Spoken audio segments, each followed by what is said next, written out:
അസ്സലാമു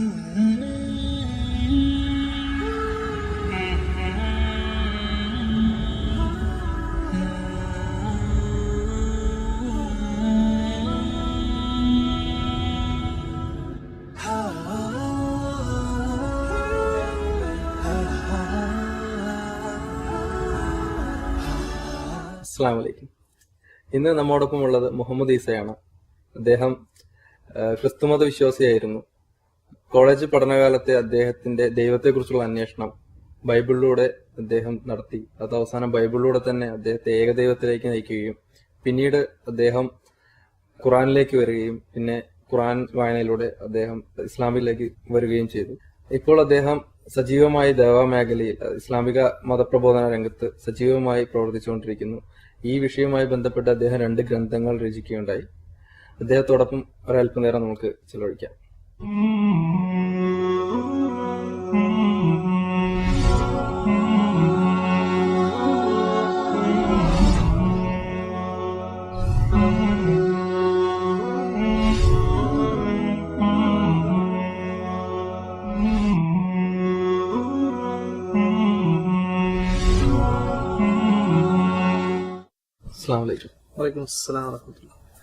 ഈസ പെരുമ്പാവൂർ സ്വദേശിയാണല്ലേ? പെരുമ്പാവൂർ തന്നെയാണോ ജനിച്ചു വളർന്നത്, അതോ പെരുമ്പാവൂരിലേക്ക് എത്തിപ്പെട്ടതാണോ? സ്വന്തം കുടുംബം നിലവിൽ പത്തനംതിട്ടയിലാണുള്ളത്. സ്ഥാപനവുമായി ബന്ധപ്പെട്ട് ഇപ്പൊ പെരുമ്പാവൂരാണ് ഞാൻ താമസിക്കുന്നത് ഫാമിലിയായിട്ട്. ജോലിയുമായി ബന്ധപ്പെട്ട് ഏകദേശം എത്ര വർഷമായിട്ടുണ്ടാവും ഈസ ഇസ്ലാമിലേക്ക് പൂർണ്ണമായും കടന്നു വന്നിട്ട്? ഇപ്പം 2001 ഡിസംബർ 24, വേണ്ടൊരു 11 വർഷം. അതിനുശേഷം ഇപ്പോൾ താമസിക്കുന്നത് പെരുമ്പാവൂരിലാണ്. പെരുമ്പാവൂരിലേക്ക് വരാനുള്ള സാഹചര്യം എന്താണ്? ഞാൻ എന്റെ കോഴ്സ് ലാബുമായി ബന്ധപ്പെട്ടതായിരുന്നു. ഞാൻ ഒരു മെഡിക്കൽ കോളേജിലാണ് പാലക്കാട് വർക്ക് ചെയ്തത്. പിന്നീട് അവിടെ ഒരു 2.5 വർഷം വർക്ക് ചെയ്തതിനു ശേഷം പെരുമ്പാവൂർ, നേരത്തെ തന്നെ സുഹൃത്തുക്കളും കാര്യങ്ങളും ഉണ്ടായിരുന്നു. അങ്ങനെ പെരുമ്പാവൂർ വന്നു ഒരു ഡയഗ്നോസ്റ്റിക് സെന്റർ നടത്തുന്നു. അവിടെ 7 വർഷമായിട്ട് അത്. മുഹമ്മദ് ഈസ എന്നുള്ളത് വളരെ പരിചയമുള്ള പേരാണ്. ഒരുപാട് ബുക്കുകളിലൂടെയും മറ്റും. എങ്ങനെയാണ് ഈസ ഈ ഇസ്ലാമിലേക്ക് എത്തിപ്പെടാനുള്ള കാരണം, അല്ലെങ്കിൽ ഇസ്ലാം സ്വീകരിക്കാനുള്ള കാരണം എന്താണ്? ജനിച്ചതും അതേപോലെ വളർന്നു വന്നതും ഒരു ക്രൈസ്തവ പശ്ചാത്തലത്തിലാണ്. ക്രൈസ്തവ പശ്ചാത്തലം എന്ന് പറഞ്ഞാൽ അവരിൽ തന്നെയുള്ള പ്രബോധക വിഭാഗമായ പെന്തക്കോസ്ത് സമൂഹത്തിലാണ് ഞാൻ ജീവിച്ചത്. അതുകൊണ്ട് തന്നെ ചെറുപ്പം മുതൽ തന്നെ ബൈബിൾ സംബന്ധമായ പഠനങ്ങളും വായനകളും അതുമായി ബന്ധപ്പെട്ട ചർച്ചകളും പ്രസംഗങ്ങളും, ഇത് ആ ഒരു പശ്ചാത്തലത്തിലാണ് ജീവിതം മുന്നോട്ട് പോകുന്നത്. അതുകൊണ്ട് തന്നെ വിശുദ്ധ ഖുർആൻ പറയുന്ന പോലെ വേദക്കാരുടെ പശ്ചാത്തലം, അതായത് ആദം അലൈഹിസ്സലാം, നൂഹ് അലൈഹിസ്സലാം, ഇബ്രാഹിം അലൈഹിസ്സലാം തുടങ്ങി മൂസ അലൈഹിസ്സലാം, ഈസ അലൈഹിസ്സലാം, ഇവരുമായി ബന്ധപ്പെട്ട ചരിത്രങ്ങള്, ജീവിതങ്ങള്, അവർ പ്രബോധനം ചെയ്ത കാര്യങ്ങള്, അവരുടെ വഴി സ്വീകരിച്ച ന്യൂനപക്ഷമായ സമൂഹം, അവരെ ധിക്കരിച്ച ഭൂരിപക്ഷമായ ഒരു സമൂഹം, പരലോക ജീവിതം, ഇങ്ങനെയുള്ള ചർച്ചകളും പ്രസംഗങ്ങളും ഒക്കെയുള്ള ഒരു സമൂഹത്തിലാണ് ജീവിച്ചു വന്നത്. പിന്നെ ഒരു തിരിച്ചറിവിന്റെ ഒരു സമയം, കോളേജ് ജീവിതം, ഇങ്ങനത്തെ ഒരു ജീവിതത്തിന് ശേഷം ബൈബിളിനെ കുറിച്ചും അതേപോലെ യേശുവിനെ കുറിച്ചും യഹോവയെ കുറിച്ചും ഒക്കെ ഗൗരവമായി ചിന്തിക്കുന്ന ഒരു സമയം, വീട്ടുകാരിൽ നിന്നും മാറി സ്വതന്ത്രമായി നമുക്ക് വേണ്ടി മാത്രമായി നമ്മൾ ഇതിനെ അന്വേഷിക്കുന്ന ഒരു സമയം. ഞാൻ എൻ്റെ ലബോറട്ടറി ടെക്നോളജിയുമായി ബന്ധപ്പെട്ട് എൻ്റെ ബിരുദം ചെയ്യുന്ന സമയത്ത് അതിൻ്റെ ഒരു ഫസ്റ്റ് ഇയർ അവസാനം മുതലാണ് ഇതിനെക്കുറിച്ച് ഗൗരവമായി ബൈബിളും ഞാനുമായി ബന്ധപ്പെട്ട ഒരു ജീവിതം സ്റ്റാർട്ട് ചെയ്തു. ഇങ്ങനെ വളരെ സ്ട്രിക്റ്റ് ആയിക്കൊണ്ട് ബൈബിൾ പറയുന്ന അനുസരിച്ച് ജീവിക്കാനുള്ള ഒരു പരിശ്രമം നടത്തിക്കൊണ്ടേയിരുന്നു. അപ്പോൾ അന്ന് നമ്മൾ ലക്ഷ്യം വെക്കുന്നത്, പ്രത്യേകിച്ച് ഒരു കോളേജ് ജീവിതം, നല്ല സ്വാതന്ത്ര്യമുള്ള സമയം, വീട്ടുകാരെല്ലാം ഗൾഫിലായിരിക്കുന്ന സമയം, കയ്യിൽ നല്ലപോലെ കാശുള്ള സമയം. പഠിച്ചത് എവിടെയായിരുന്നു? കോട്ടയത്താണ് പഠിച്ചത്. ഇങ്ങനെയൊക്കെ ജീവിക്കുന്ന ഒരു സമയത്തിൽ നിന്നും പെട്ടെന്ന്, എല്ലാ സൗകര്യങ്ങളുള്ള സമയത്തിൽ നിന്ന് ഒരാൾ പെട്ടെന്ന് ബൈബിൾ അനുസരിച്ച് ജീവിക്കുക എന്ന് പറഞ്ഞാൽ സാധാരണ ചെറുപ്പക്കാരിൽ നിന്ന് ഒരു വ്യത്യസ്തമായ റൂട്ടിൽ സഞ്ചരിക്കാൻ തീരുമാനിച്ചു എന്ന് പറയും. അപ്പൊ അതുകൊണ്ട് തന്നെ എന്റെ ഉദ്ദേശം വളരെ വ്യക്തമായിരുന്നു. എനിക്ക് സ്വർഗത്തിൽ പോകണം, സ്വർഗം ഉണ്ടെങ്കിൽ എനിക്ക് സ്വർഗത്തിൽ പോകണം. അങ്ങനെയെങ്കിൽ അതിനനുസരിച്ച് ഒരു ജീവിതം കെട്ടിപ്പടുക്കും. കോളേജിലെ രസങ്ങളും മറ്റിതര കാര്യങ്ങളും ഒക്കെ ആസ്വദിക്കുമ്പോൾ തന്നെ ഇതൊന്നും ഒരു യഥാർത്ഥ രസമല്ല. യഥാർത്ഥത്തിൽ എന്റെ മനസ്സ് ആഗ്രഹിക്കുന്നത് അതല്ല. അതുകൊണ്ട് തന്നെ വൈകിട്ട് കിടക്കുമ്പോൾ തൃപ്തിയാകാത്ത ഒരു ജീവിതമായിരുന്നു അന്നുണ്ടായിരുന്നു. ഈസ ക്രിസ്ത്യാനിറ്റിയിലെ പെന്തക്കോസ് വിഭാഗത്തിൽപ്പെട്ട ആളായിരുന്നു. പിന്നീട് പെന്തക്കോസ്റ്റ് എന്ന് പറയുമ്പോൾ ക്രിസ്ത്യാനിറ്റിയിലെ ഒരുപാട് ഓർത്തഡോക്സ് ആയ അല്ലെങ്കിൽ ഒരുപാട് ദൈവിക മൂല്യങ്ങൾ കാത്തു സൂക്ഷിക്കുന്ന ഒരു വിഭാഗമാണ് ക്രിസ്ത്യാനിറ്റിയിൽ. പിന്നീട് എന്തുകൊണ്ടാണ് വീണ്ടും ഒരു ദൈവിക ചിന്തയിലേക്കും അതുപോലെ ഒരു ദൈവത്തെ അന്വേഷിക്കാനും തോന്നാനുള്ള കാരണം? ഏതൊരു മനുഷ്യനെ പോലെ ഒരു കുട്ടി ഒരു വീട്ടിൽ ജനിച്ചു വളരുമ്പോൾ ആ പശ്ചാത്തലം കുറെ അധികം റെസ്ട്രിക്ഷൻസും കുറെ സാഹചര്യങ്ങളൊക്കെ ഒരു മനുഷ്യന് സൃഷ്ടിക്കും. എന്നാൽ പിന്നീട് ഈ മനുഷ്യന് ഈ യുവാവായി കഴിയുമ്പോൾ കിട്ടുന്ന കുറെ സ്വാതന്ത്ര്യങ്ങൾ, ആ സ്വാതന്ത്ര്യത്തിലേക്ക് എത്തിക്കഴിയുമ്പോൾ നമ്മുടെ പഠനം, മറ്റിതര കാര്യങ്ങളെ, നമ്മുടെ കൂട്ടുകാരെ, രസങ്ങളെ, മറ്റിതര കാര്യങ്ങളൊന്നും പിന്നെ നമ്മൾ സ്വന്തമായി നമ്മുടെ ലൈഫിനെ സ്പെയർ ചെയ്യുകയാണ്. മറ്റേത് വീട്ടുകാർ നമ്മളെ ഉണർത്തി നമ്മളെ കൊണ്ട് ചെയ്യിപ്പിക്കുകയാണ്. മറ്റേത് നമ്മൾ സ്വയമായിക്കൊണ്ട് നമ്മുടെ ജീവിതത്തെ സ്പെയർ ചെയ്തുകൊണ്ട് സ്പിരിച്വൽ ലൈഫിലേക്ക് മാറുക. അപ്പം ഇങ്ങനെ ഞാൻ ബൈബിളുമായിട്ട് അടുത്തു കഴിഞ്ഞപ്പോൾ യേശുക്രിസ്തുവിന്റെ അധ്യാപനം വളരെ ശ്രദ്ധയോടുകൂടി വീക്ഷിക്കാൻ തുടങ്ങി. ഇങ്ങനെ ഒരു യേശുക്രിസ്തുവിനെ കുറിച്ച് ധാരാളം ആളുകളെടുക്ക് പ്രബോധനം ചെയ്തു. പ്രധാനമായും പെന്തക്കോസ് വിഭാഗമായതുകൊണ്ട് തന്നെ ക്രൈസ്തവരിൽ തന്നെയുള്ള ഇതര വിഭാഗങ്ങളിലുള്ള അനാചാരങ്ങളെ, വിഗ്രഹാരാധന, കുരിശുവന്ദനം, ഇങ്ങനെ തുടങ്ങിയിട്ടുള്ള കാര്യങ്ങളെ ശ്രദ്ധ കേന്ദ്രീകരിച്ചുകൊണ്ട് അവരെ ബൈബിളിന് അടിസ്ഥാനപ്പെട്ടുകൊണ്ട് ജീവിക്കുന്നതിന് വേണ്ടി ക്ഷണിക്കുകയായിരുന്നു അന്നൊക്കെ ഉണ്ടായിരുന്ന പ്രബോധന രീതി. പിന്നെ സാധാരണ ഹൈന്ദവ സുഹൃത്തുക്കളോടാണെങ്കിൽ അവരും പ്രത്യേകിച്ച് ഒരു ബേസിൽ നിൽക്കാത്തത് കൊണ്ട് യേശുവിനെ കുറിച്ചൊക്കെ ഒന്ന് എളുപ്പത്തിൽ പറഞ്ഞു കൊടുക്കും. എന്നാൽ മുസ്ലിങ്ങളോട് അന്ന് ഞാൻ ധരിച്ചിരുന്നതെന്ന് വെച്ച് കഴിഞ്ഞാൽ പരിശുദ്ധ ഖുർആൻ എന്ന് പറയുന്നത് ബൈബിളിന്റെ ഒരു കോപ്പിയടി ആയിരിക്കാം. കാരണം കഥകളൊക്കെ ഏതാണ്ടൊക്കെ സാമ്യമുള്ളതുകൊണ്ട് ചില കൂട്ടുകാരോട് ഞാൻ അതിനെക്കുറിച്ച് സമർത്ഥിക്കുകയും ചെയ്തിട്ടുണ്ട്. അപ്പൊ ഞാൻ ചില പാസ്റ്റർമാരിൽ നിന്നും ലഭിച്ച അറിവിന്റെ അടിസ്ഥാനത്തിൽ ഈ രീതിയിൽ തർക്കിക്കുക എടുക്കുകയൊക്കെ ചെയ്തിട്ടുണ്ട്. പിന്നീട് എപ്പോഴായിരുന്നു ഇസ്ലാമിനെ കുറിച്ച് മനസ്സിലാക്കിയത്? കോളേജിൽ പഠിച്ചുകൊണ്ടിരിക്കുന്ന കാലത്ത് തന്നെയായിരുന്നോ അതോ കോളേജിൽ നിന്ന് ഇറങ്ങിയതിന് ശേഷമായിരുന്നു? കോളേജ് ലൈഫിന്റെ തന്നെ ഒരു പ്രത്യേക സാഹചര്യത്തിൽ യേശുക്രിസ്തുവിന്റെ അധ്യാപനവുമായി ബന്ധപ്പെട്ട് ബൈബിൾ വായന മുമ്പോട്ട് വളരെ വളരെ കാര്യമായി മുന്നോട്ട് പോയപ്പോൾ യേശുക്രിസ്തുവിന്റെ അധ്യാപനത്തെ ഗൗരവമായി ശ്രദ്ധിച്ചപ്പോൾ യേശുക്രിസ്തു മറ്റൊരു ദൈവത്തെ കാണിച്ചു തരുന്നതായിട്ട് എനിക്ക് മനസ്സിലായി. സാധാരണ ക്രൈസ്തവ വിശ്വാസ പ്രകാരം പിതാവ്, പുത്രൻ, പരിശുദ്ധാത്മാവ് ഇവര് മൂന്ന് പേരും സാരാംശത്തിൽ അർത്ഥത്തിൽ ഒന്നായിരിക്കുന്ന അവസ്ഥ, ഇങ്ങനെയുള്ള ഏക ദൈവത്തിലാണ് വിശ്വസിക്കുക. ഒറ്റയടിക്ക് പറഞ്ഞാൽ യേശുക്രിസ്തുവും ദൈവമാണെന്ന് ഒരു ക്രൈസ്തവൻ വിശ്വസിക്കുന്നു. ഇതാണ് ക്രിസ്തുമതം ഒരു മനുഷ്യനെ പഠിപ്പിക്കുന്നത്. എന്നാൽ യേശുവിന്റെ അധ്യാപനം നമ്മൾ ശ്രദ്ധിച്ചു കഴിഞ്ഞാൽ യേശുക്രിസ്തു ഒരു പുതിയൊരു മതം പ്രബോധനം ചെയ്യുകയല്ല ചെയ്യുന്നത്. നേരെ മറിച്ചിട്ട് മുൻകാല പ്രവാചകന്മാർ പഠിപ്പിച്ച ഒരു മതത്തിൽ ആ ഒരു മാർഗത്തിലാണ് യേശുക്രിസ്തു വരുന്നത്. അപ്പോൾ അതിന് യേശുക്രിസ്തുവിന് മുമ്പ് തന്നെ ജനങ്ങൾ ഒരു യഹോവയെ, ഒരു ദൈവത്തെ വിളിച്ച് പ്രാർത്ഥിക്കുന്നുണ്ട്. ആകാശഭൂമിയിൽ സൃഷ്ടിച്ച ഒരു ദൈവം, അബ്രഹാമിനെ രക്ഷിക്കുന്ന ദൈവം, അതേപോലെ നോഹയെ രക്ഷിക്കുന്ന ദൈവം, ഇങ്ങനെ ആ ദൈവത്തെ കുറിച്ച് പഠിച്ചുകൊണ്ടാണ് വരുന്നത്. എന്നാൽ അതേപോലെ തന്നെ യേശുക്രിസ്തു പ്രബോധനം ചെയ്യുന്ന സമയത്തും അവിടെ ഉണ്ടായിരുന്ന ജനങ്ങൾ വന്നിട്ട് യേശുക്രിസ്തുവിനോട് ചോദിക്കുന്ന കുറെ ചോദ്യങ്ങൾ. അവർ വന്നിട്ട് യേശുക്രിസ്തുവിനോട് ചോദിച്ചു, നീ കുറെ നല്ല കാര്യങ്ങൾ പറയുന്നുണ്ട്, ഇതിലേറ്റവും മുഖ്യമായ കൽപ്പന ഏതാന്ന് യേശുവിനോട് ചോദിക്കുന്നു. അപ്പൊ അദ്ദേഹം പറയുന്ന മറുപടി, ഇസ്രായേലെ കേൾക്കാം, നമ്മുടെ ദൈവമായ കർത്താവ് ഏക കർത്താവ്, നിങ്ങൾ അവനെ പൂർണ്ണ മനസ്സോട്, പൂർണ്ണ ശക്തിയോട്, പൂർണ്ണ ആത്മാവോടുകൂടി ആരാധിക്കണം, ഇതാകുന്നു മുഖ്യമായ കൽപ്പന. ഈ ഒരു വാക്ക് വലിയൊരു സ്ട്രൈക്കിംഗ് പോയിന്റ് ആണ്.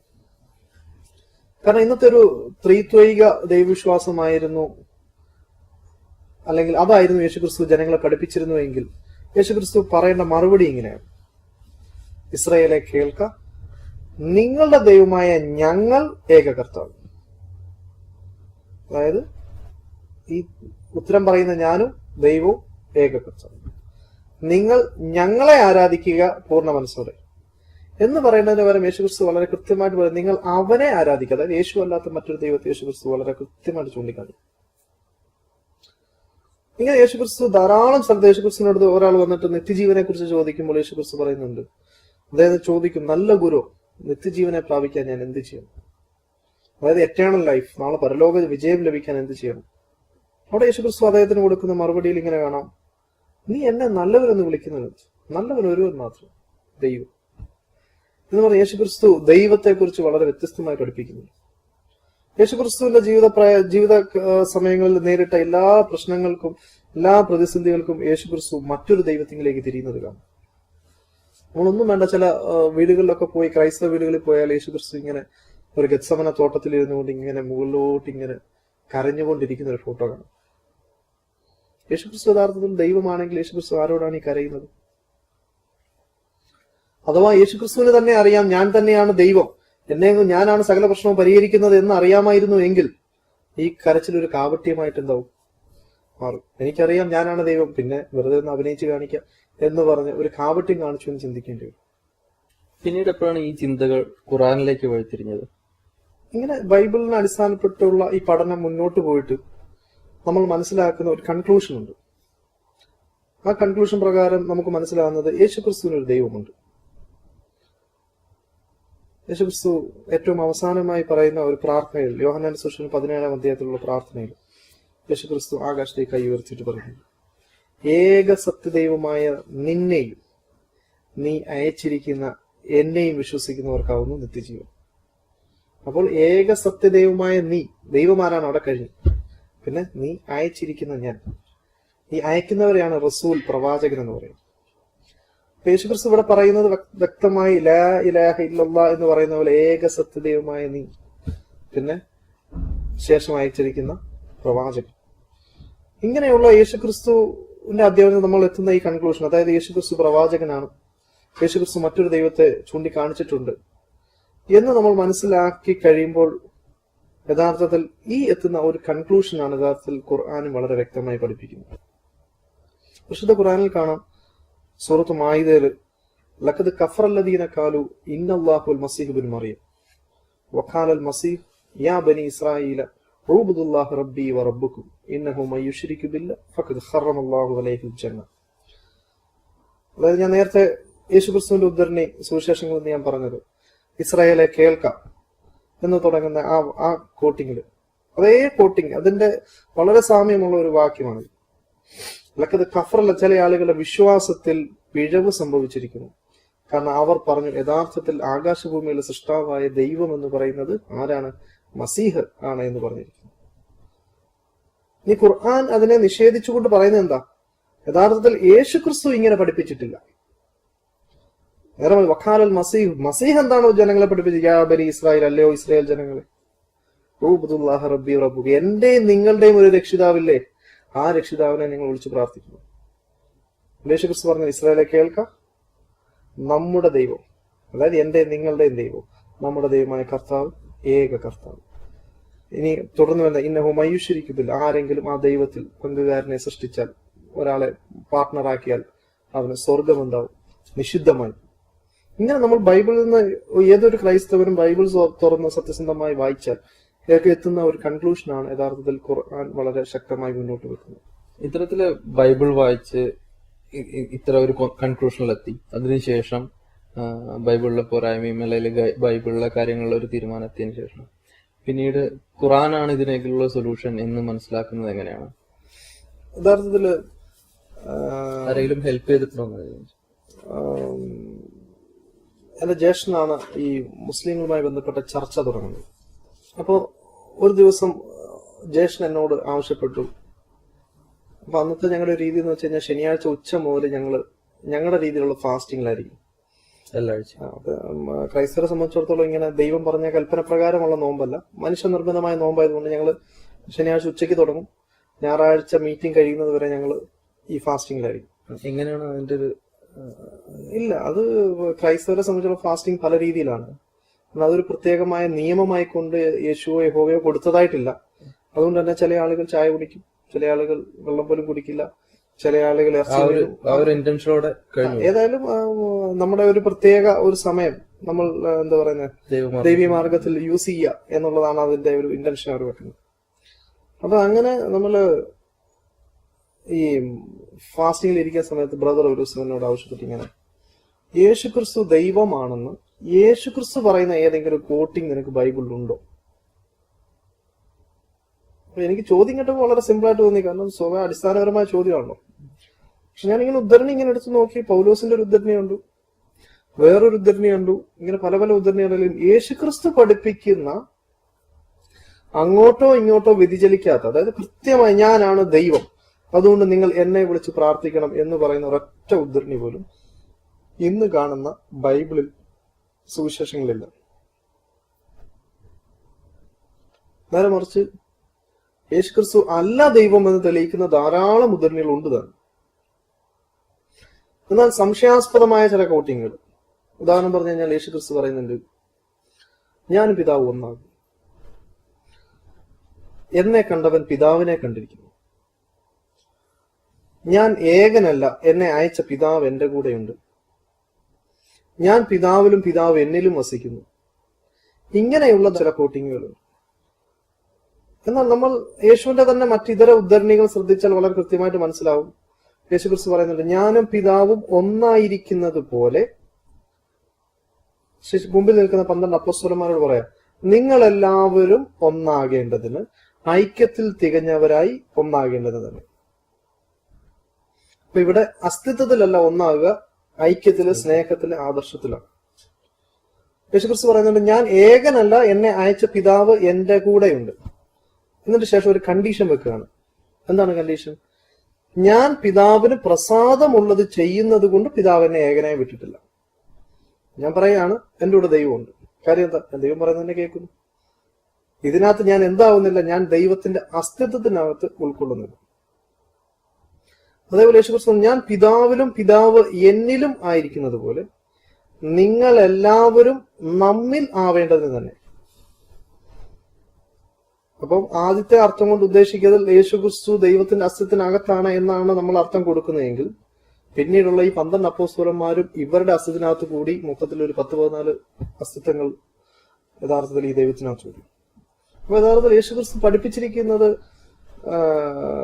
ഇച്ചിരി ആത്മീയ ഭാഷയിൽ അവിടുത്തെ ജനങ്ങളോട് എല്ലാവരും ഐക്യത്തിൽ തികഞ്ഞ്, കാരണം ദൈവം നൽകുന്ന വചനവുമായിട്ടാണ് യേശുക്രിസ്തു വന്നിരിക്കുന്നത്. യേശുക്രിസ്തു പറയുന്നുണ്ട്, പിതാവേ, നീ എനിക്ക് തന്ന വചനം ഞാൻ ഇവർക്ക് കൊടുത്തു. അപ്പൊ ദൈവത്തിൽ നിന്ന് വചനം സ്വീകരിച്ചുകൊണ്ട് യേശുക്രിസ്തു വരുന്നു. ആ വചനം യേശുക്രിസ്തു ജനങ്ങളുടെ അടുത്ത് പ്രബോധനം ചെയ്യുന്നു. ആ വചനം ജനങ്ങൾ വിശ്വസിക്കുന്നു. ഇങ്ങനെ പിതാവ് യേശുവിൽ വസിക്കുന്നു, യേശു എന്ത് ചെയ്യുന്നു? ഇവരിൽ വസിക്കുന്നു. ഇനി ഇവരുടെ വചനം മുഖേന വിശ്വസിക്കുന്നവരിലും ഇവർ വസിക്കുന്നു. ചുരുക്കത്തിൽ വസിക്കുക എന്ന് വെച്ചാൽ ദൈവത്തിന്റെ വചനം ഇരിക്കുന്നതിനെ കുറിച്ചിട്ടാണ് പറയുന്നത്. പിന്നീടുണ്ടായിരിക്കുന്ന ഒരു സംശയം എന്ന് പറയുന്നത് യേശു ദൈവപുത്രൻ എന്ന ഒരു ഭാഗത്തെ കുറിച്ചാണ്. ഖുർആൻ യേശു ദൈവപുത്രനല്ല, ഇബ്നുല്ലാ എന്ന് പറയുന്നതിനെ നിഷേധിക്കുന്നുണ്ട്. എന്നാൽ യേശുക്രിസ്തു പല സമയത്തും യേശുക്രിസ്തു സ്വയം പിതാവെന്ന് വിളിക്കുന്നുണ്ട്, ഞാൻ ദൈവപുത്രനാണെന്ന് പറയുന്നുണ്ട്. ഇവിടെ യേശുക്രിസ്തു ഏതർത്ഥത്തിലാണ് പുത്രൻ എന്ന് ഉപയോഗിച്ചത്? ഞാൻ ഇങ്ങനെ ഓരോന്നിനെയും, ഇസ്ലാം പറയുന്ന ഈ വീക്ഷണത്തെയും, യേശുവിന്റെ അധ്യാപനത്തെയും, ക്രിസ്തു മതത്തെയും, ഈ 3 ട്രയാങ്കിളാണ്. 1 ഖുർആൻ പറയുന്നത്, 2 യേശുക്രിസ്തു പറയുന്നത്, 3 ക്രിസ്തുമതം പറയുന്നത്. ഇതിനകത്ത് ഈ 2 കാര്യങ്ങൾ, അതായത് യേശുക്രിസ്തുവിന്റെ അധ്യാപനവും ഇസ്ലാമുമായിട്ട് യാതൊരു തരത്തിലും കോൺട്രാഡിക്ട് ചെയ്യുന്നില്ല. നേരെ മറിച്ച് ക്രിസ്തുമതവും ഈ 2മായിട്ട് എന്ത് ചെയ്യുന്നുണ്ട്? കോൺട്രാഡിക്ട് ചെയ്യുന്നുണ്ട്. ജ്യേഷ്ഠാണോ തന്നത് ഖുർആൻ? നേരത്തെ സൂചിപ്പിച്ചു. അല്ലല്ല, ജ്യേഷ്ഠൻ ഇങ്ങനെ സംസാരത്തിനിടയ്ക്ക് ഇങ്ങനെ ഒരു പോയിന്റ് എനിക്ക് ഇട്ട് തന്നു. ഞാൻ അന്നത്തെ ഒരു ദിവസം മുഴുവൻ ഞാനിരുന്ന് പരിശോധിച്ചു.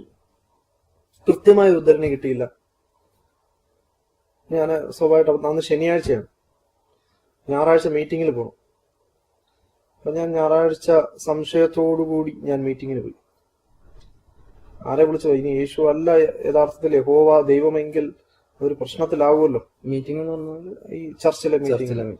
അപ്പൊ അങ്ങനെ ഞങ്ങൾ അവിടെ മീറ്റിങ്ങിന് പോയി. അവിടെ ഇങ്ങനെ മീറ്റിംഗ് ഇങ്ങനെ വളരെ തകൃതിയായി നടക്കുമ്പോഴെല്ലാം ഞാൻ ഇങ്ങനെ ബൈബിൾ ഇങ്ങനെ റെഫറൻസ് നോക്കിക്കൊണ്ടിരിക്കുമ്പോഴെല്ലാം യേശുക്രിസ്തു ദൈവമാണെന്ന് പറയുന്ന, ഞാൻ പറഞ്ഞു, ഇങ്ങനത്തെ ഒപ്പിച്ച വാക്യങ്ങളല്ലാതെ കൃത്യമായ ഒരു വാക്യം എനിക്ക് കിട്ടിയില്ല. അപ്പൊ ഈ മീറ്റിംഗ് കഴിഞ്ഞു ഞാൻ നേരെ സങ്കടത്തോടെ വീട്ടിൽ പോയി ഞാൻ ഇങ്ങനെ ഒരാഴ്ച പരിശോധിച്ചു. ബൈബിൾ, സുവിശേഷങ്ങൾ, അതേപോലെ 1-2 ക്രൈസ്തവ ബുക്കുകൾ, അതായത് യേശുക്രിസ്തു ദൈവമാണെന്ന് സമർത്ഥിക്കുന്ന പുസ്തകങ്ങളൊക്കെ നോക്കിയിട്ടും അതിനകത്ത് യേശുക്രിസ്തുവിനെ വിളിച്ച് പ്രാർത്ഥിക്കാനോ ആരാധിക്കാനോ പറയുന്ന കൂട്ടിങ്ങൾ കിട്ടുന്നില്ല. വേറെ സ്ഥലത്ത് യേശുക്രിസ്തു പറയുന്നുണ്ട്, സത്യ നമസ്കാരികൾ പിതാവിനെ ആത്മാവിൽ സത്യത്തിലും ആരാധിക്കുന്ന നാഴിക വരുന്നു. സത്യനമസ്കാരികൾ എന്നെ ആരാധിക്കുമെന്നല്ല, പിതാവിനെ, അതായത് ഞാൻ ആരെയാണോ റബ്ബ് പിതാവെന്ന് വിളിക്കുന്നത് ആ പിതാവിനെ ആരാധിക്കുന്ന ആളുകൾ.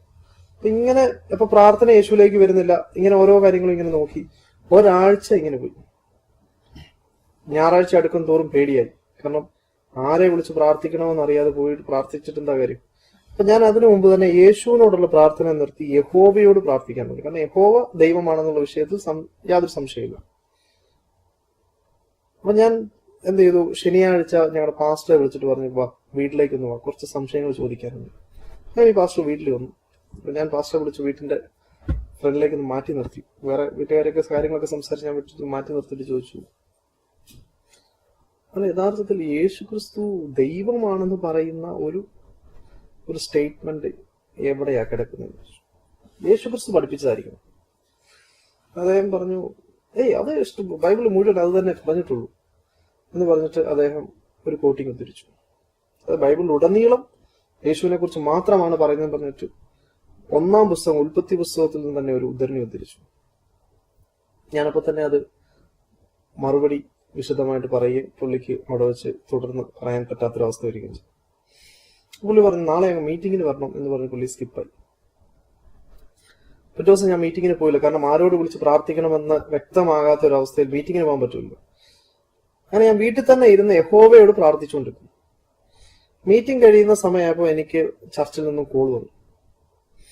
കോൾ വന്നിട്ട് ചോദിച്ചാൽ എന്താ മീറ്റിങ്ങിന് വരാഞ്ഞത് എന്നൊക്കെയുള്ള ഒരു അന്വേഷണം. ഞാൻ പറഞ്ഞു, ഇന്ന പോലാണ്, ഞാൻ ഇന്നലെ പാസ്റ്ററോട് സംസാരിച്ചിരുന്നു, എനിക്ക് മറുപടി ഒന്നും തന്നിട്ടില്ല, അപ്പൊ ആ മറുപടി ഒന്ന് അറിഞ്ഞതിന് ശേഷം വരാമെന്നാണ്. അപ്പൊ അദ്ദേഹം പറഞ്ഞു, താങ്കൾക്ക് ദൈവത്തിന്റെ അടി കിട്ടും, ശിക്ഷ ഇറങ്ങും, കാരണം ദൈവത്തെയാണ് നിഷേധിക്കുന്നത്. ഞാൻ പറഞ്ഞു, ഞാൻ ദൈവത്തെ അല്ല നിഷേധിക്കുന്നത്, ഞാൻ ദൈവത്തെ അംഗീകരിക്കുന്നുണ്ട്.